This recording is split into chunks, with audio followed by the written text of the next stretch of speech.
Calvin Blake's DNA was discovered beneath Eleanor Hayes' fingernails, trapped there during her desperate final struggle for survival. For nearly 10 years, that microscopic evidence remained locked in a frozen evidence locker, silent testimony to a violent encounter that ended a mother's life one bright May morning in Colorado Springs. The killer walked free, living less than half a mile from where he'd intercepted his victim, greeting neighbors with casual waves, fixing electrical outlets, drinking beer on his porch while a family shattered by grief searched endlessly for answers. That single forensic detail, invisible to the naked eye, would eventually expose a calculated predator who believed he'd committed the perfect crime. What Calvin Blake didn't know was that Eleanor Hayes fought back with everything she had, and her resistance would become his undoing. Before we dive deeper into this shocking case, make sure you hit that subscribe button and ring the notification bell so you never miss an update from Cold Crime Stories HQ. And tell us in the comments, where are you watching from today? We love hearing from our community around the world. Now, let's uncover the truth behind Eleanor Hayes' disappearance.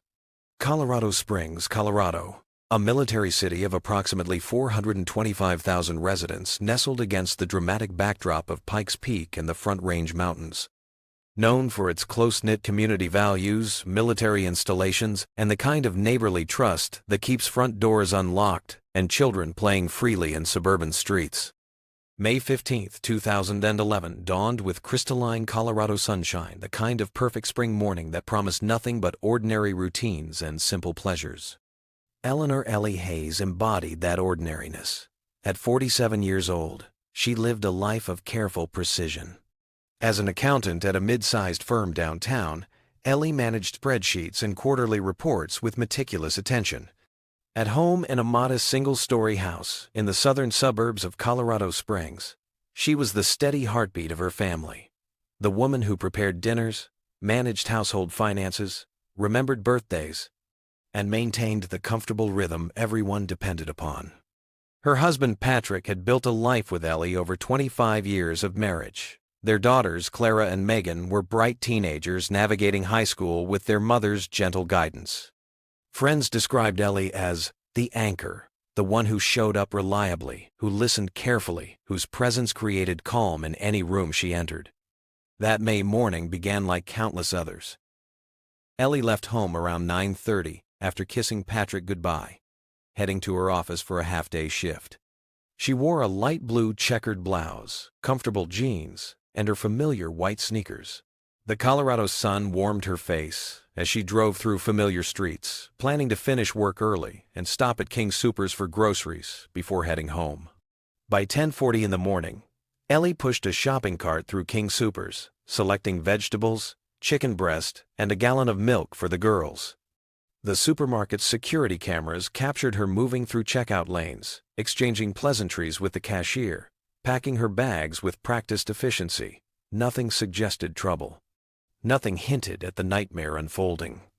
At exactly 10:45, Ellie stepped into the bright Colorado sunshine, phone pressed to her ear. She was calling Clara, her eldest daughter. The conversation was brief, cheerful, unremarkable. "I'll be home soon, honey. We'll cook dinner early tonight. Make sure you set the table." Clara could hear the smile in her mother's voice, the familiar warmth that had colored every conversation they'd ever had. That phone call would become the last time anyone heard Eleanor Hayes speak.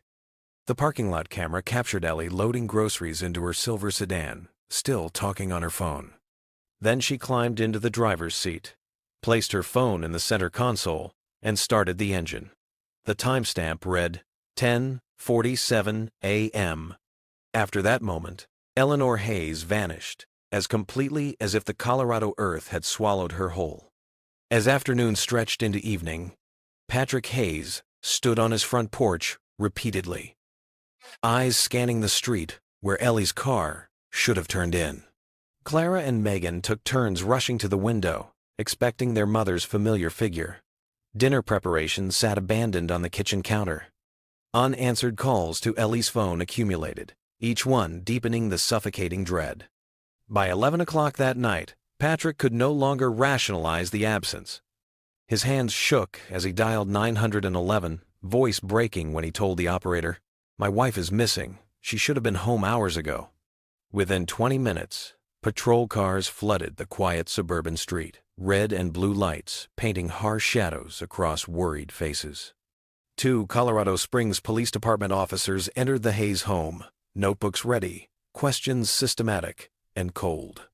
They pressed Patrick for details: Ellie's exact schedule, what time she'd left home, which supermarket she'd visited, her precise words during that final call.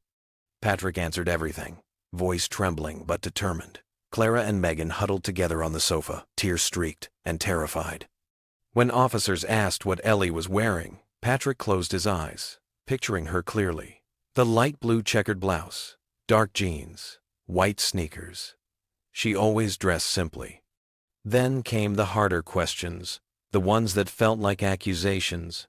Had Ellie shown signs of depression lately? Were there marital problems? Financial pressures that might make her want to disappear? Patrick's jaw clenched. No. My wife had absolutely no reason to leave this family. None. Every time someone skips subscribing, another story like this risks being forgotten. Don't let that happen. Hit subscribe, and make sure these voices are never silenced. The skeptical glances between officers didn't escape Patrick's notice. In that moment, he realized he wasn't just a worried husband, he was a potential suspect. Outside, neighbors gathered beneath streetlights, whispering theories, bringing blankets for the girls. Ruth, an elderly neighbor from across the street, pressed a thermos of hot coffee into Patrick's hands. "Ellie will come back," she said, though her eyes betrayed deep fear. Young men from the neighborhood organized impromptu search parties, shining flashlights down alleys and side streets, returning only with grim headshakes. The Hayes home transformed from a place of safety into a command center of chaos. The landline rang constantly. Ellie's sister calling from Denver, cousins from across Colorado, colleagues from her accounting firm, all asking the same devastating question: is it true? Have you found her? When a reporter from the Colorado Springs Gazette arrived, camera flashes lit up the front lawn. Patrick slumped on the sofa, hands covering his face, while his daughters sobbed beside him. The image hit local news websites within the hour, headlines stark and terrifying. Colorado Springs woman vanishes mysteriously. Police left around 2 in the morning, promising to escalate the investigation, but everyone knew sleep was impossible in that house. As the door closed behind them, Patrick sank into a chair, the home feeling vast and hollow without Ellie's presence. She had been his partner through every challenge now. Without her, the house seemed to lose its very heart. On that quiet Colorado Springs street, the night stretched impossibly long. In the wind rustling through pine trees, whispers of theories and fears filled the air. For the Hayes family, the nightmare had only begun. For the community, Ellie's disappearance shattered the illusion of permanent safety. Dawn broke on May 16th, but darkness still gripped Colorado Springs. News of Eleanor Hayes' disappearance spread through coffee shops, workplaces, and churches like wildfire. At 8 that morning, an emergency meeting convened at the Colorado Springs Police Department. Captain Marcus King, a veteran investigator with steel-gray hair and 3 decades of experience, took command. Search teams assembled quickly: city police, K-9 units, and dozens of community volunteers. Hastily printed flyers bearing Ellie's photo and bold text, "Missing. Have you seen Eleanor Hayes?"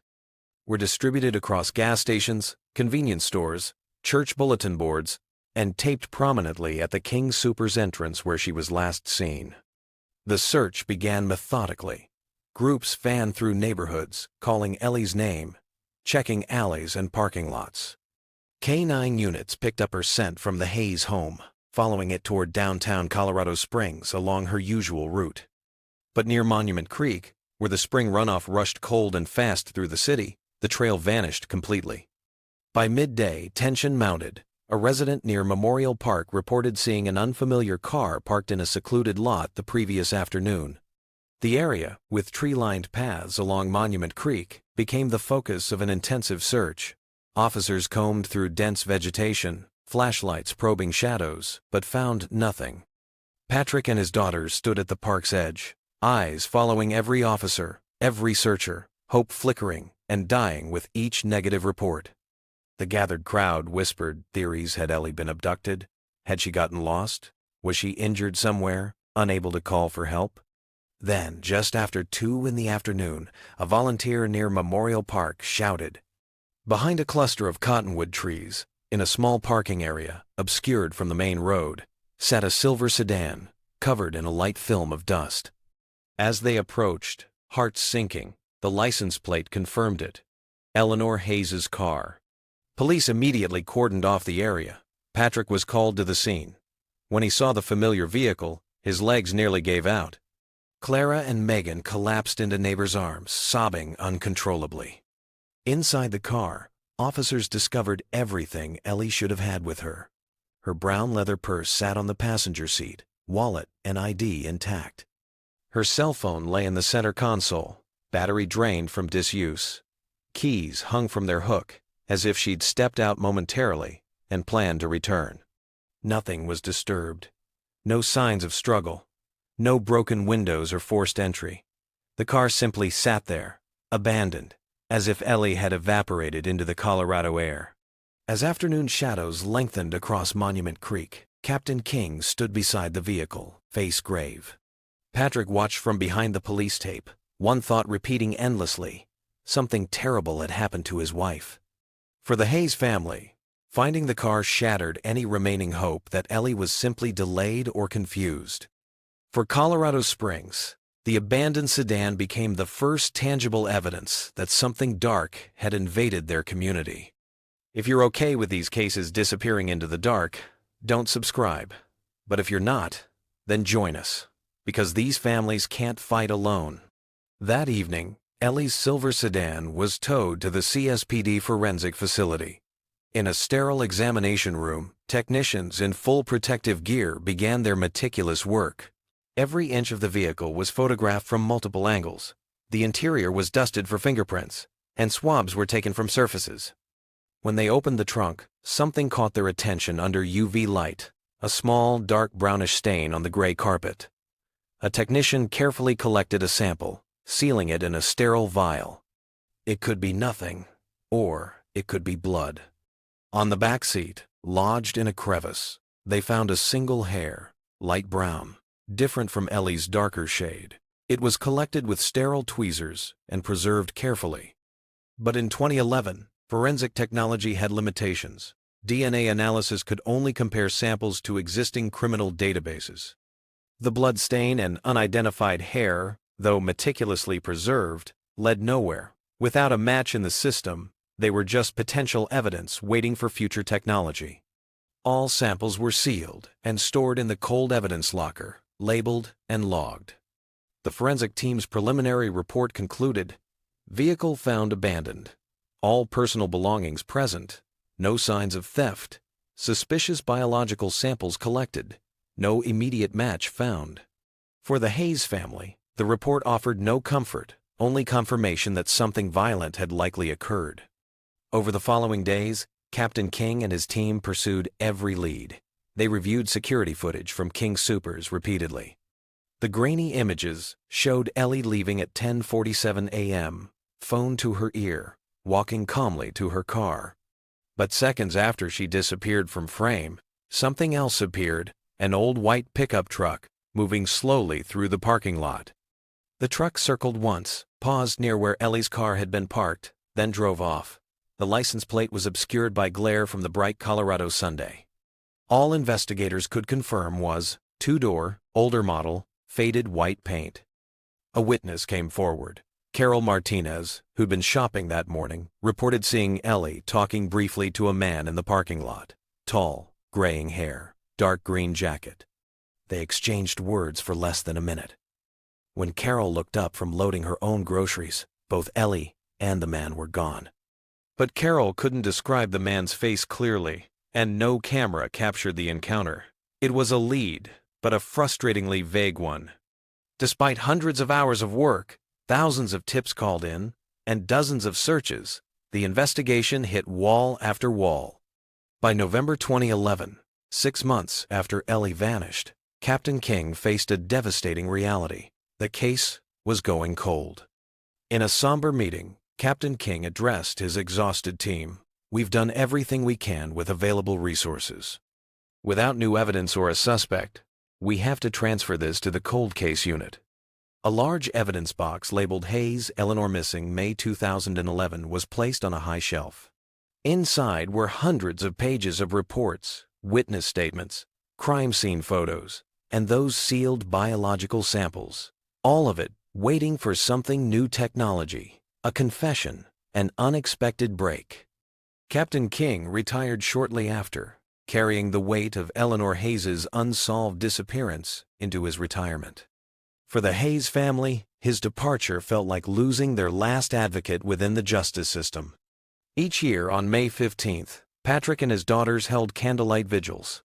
The first year drew hundreds. By 2015, only a handful of close family and friends remained. The community's attention had moved on. Headlines became smaller, tucked into back pages. Eventually, Eleanor Hayes became just another name on Colorado's long list of unsolved missing persons. Clara grew from a 20-year-old when her mother vanished into a woman of 30, carrying the weight of unanswered questions. Patrick maintained routines, but the empty chair at dinner remained a daily wound. The house felt perpetually incomplete. For nearly a decade, silence surrounded Eleanor Hayes' case. Her memory faded in the public consciousness, preserved only by her family's stubborn refusal to forget. In 2021, as Colorado Springs emerged from pandemic lockdowns, something shifted. The CSPD Cold Case Unit received new leadership. Detective Sophie Rossi, 39 years old, transferred from violent crimes with a reputation for patience and relentless attention to detail. She believed no case was truly cold if someone still cared. Reviewing backlogged files, Sophie's eyes landed on one name: Eleanor Hayes. Opening the dusty box, she read the initial reports, studied the crime scene photos, examined the evidence logs. Something didn't sit right. A stable, devoted mother doesn't vanish without reason. The forensic report from 2011 caught her attention. Bloodstain in trunk, unidentified hair on driver's seat, both preserved but never matched. Sophie picked up her phone, contacting a cutting-edge genetics lab in Texas. "Can you analyze decade-old samples using genetic genealogy?" The answer was yes. If you care about cases like this, subscribe now. And if you don't want to, at least tell me why in the comments. I want to understand why these stories don't matter to you. Sophie called Patrick and Clara Hayes, meeting them at their home. In the living room still adorned with Ellie's photo, Sophie said carefully, "I know you've heard promises before, but technology has ad-blaked dramatically. I want to retest the evidence we collected in 2011. Patrick's eyes held cautious hope. Clara gripped her father's hand, whispering, 10 years. If there's any chance now, we have to take it. Within weeks, Sophie retrieved the sealed evidence from cold storage, watching as technicians carefully extracted the blood-stained carpet and the preserved hair. Everything was repackaged and shipped to Texas. As she signed the transfer paperwork, Sophie whispered to herself, "We just need one spark." The results arrived on a crisp November 2021 morning. Detective Rossi opened the envelope with trembling hands. The report was definitive. DNA matches Blake family branch, multi-generational Colorado Springs residence. Match probability, 99.98%. Working with genealogical experts, Sophie narrowed the family tree. One name emerged: Calvin "Cal" Blake, 54 years old. Freelance electrician. He'd lived less than half a mile from the King Soopers where Ellie last shopped. Cross-referencing employment records, Sophie discovered something chilling. Calvin Blake had been absent from work on May 15, 2011. No explanation, no medical note, just absent. Further investigation revealed Blake had a history of domestic violence in the late 1990 seconds. Neighbors described him as quiet, irritable, a heavy drinker. Financial records showed crushing debt from 2010 through 2013. Sophie coordinated discreet surveillance, Officers monitored Blake's rundown house, documenting his routines. Within days, they collected his discarded beer cans and cigarette butts from his porch. The lab results came back. 100% match. Calvin Blake's DNA was definitively in Eleanor Hayes' car. Sophie presented the evidence to prosecutors. The Montgomery County DA reviewed everything: the DNA, the timeline, Blake's proximity to King Soopers, his unexplained absence, his financial desperation. "We have enough for an arrest warrant," he declared. March 15, 2022. Dawn broke cold over Colorado Springs. At 6 a.m., SWAT vehicles surrounded Calvin Blake's house. Officers in tactical gear approached silently. "Colorado Springs Police, open the door now." The door burst open under a battering ram. Blake stumbled out of his bedroom, disoriented. Within seconds, he was face down on the floor, hands cuffed behind his back. "What's happening?" he stammered. But the cold steel of handcuffs provided the only answer. Neighbors flooded into the street, stunned. The friendly man who'd fixed their electrical problems was being arrested for murder. TV cameras captured every moment as Blake, in a crumpled gray t-shirt, was led to a police car shouting, "You've got the wrong guy." At a press conference that afternoon, the DA stood beside Detective Rossi. "After nearly 11 years, we've arrested Calvin Blake, charged with the kidnapping and murder of Eleanor Hayes. DNA evidence irrefutably places him at the scene." Headlines exploded. Arrest made in 2011 Colorado Springs cold case. Patrick and Clara watched the news in their living room, tears streaming down their faces. "Finally," Patrick whispered, "justice has found us." In the CSPD interrogation room, Calvin Blake sat slumped, handcuffed to the table. Detective Rossi slid the evidence file across to him. "I don't know her," Blake insisted. "Never heard of Eleanor Hayes."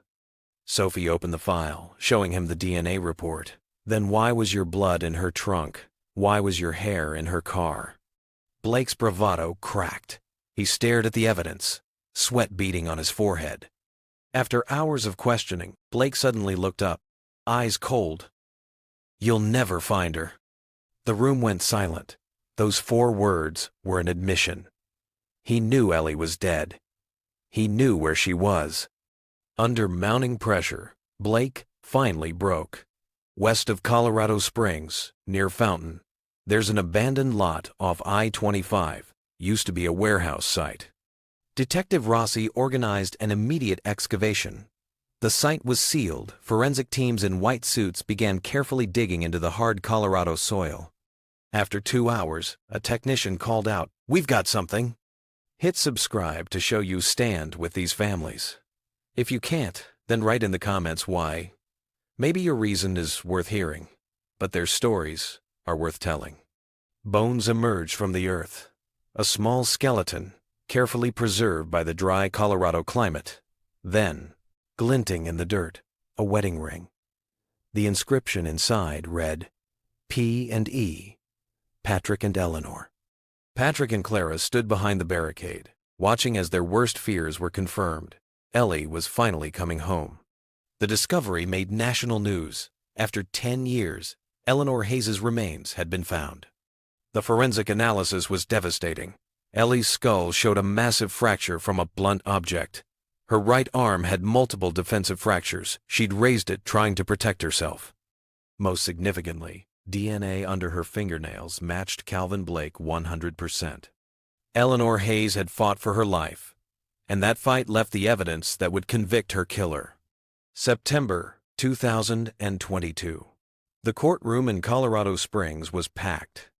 The prosecution presented overwhelming evidence: the DNA, the timeline, Blake's white pickup on traffic cameras, his phone going silent exactly when Ellie vanished, the forensic evidence of her desperate struggle. Clara Hayes stood to give her victim impact statement, holding her mother's photo. "For 10 years, we waited for this day. My mother didn't leave us. She was taken by this man, and she fought until her last breath."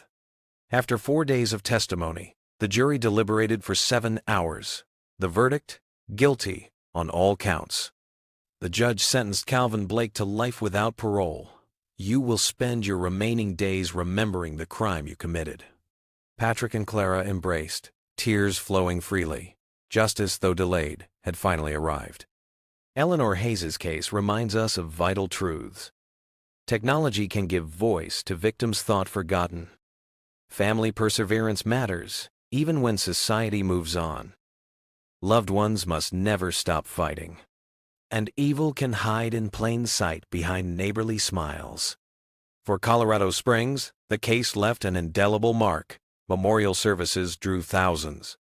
Ellie was buried at Evergreen Cemetery, her headstone reading, Eleanor Hayes, 1964 to 2011.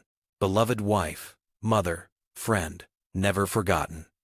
Detective Sophia Rossi was commended for reopening the case. She said simply, "The real hero is Eleanor. Her fight left us the evidence. I just listened to what she was trying to tell us." Today, Clara Hayes advocates for cold case investigations and genetic genealogy nationwide, ensuring her mother's legacy lives on. Patrick still lights candles each May 15th, keeping Ellie's memory alive. Justice may be delayed, but with science, persistence, and people who refuse to give up, it never truly vanishes. Thank you for joining us on this journey for justice for Eleanor Hayes. If this story moved you, please hit that like button, subscribe to Cold Crime Stories HQ, and share this video so Eleanor's story reaches others who need to hear it. Drop a comment telling us your thoughts, and we'll see you in the next case, where we continue exploring cold cases, waiting for their truth to be revealed. Until then, stay vigilant, stay informed, and never forget that every victim deserves justice.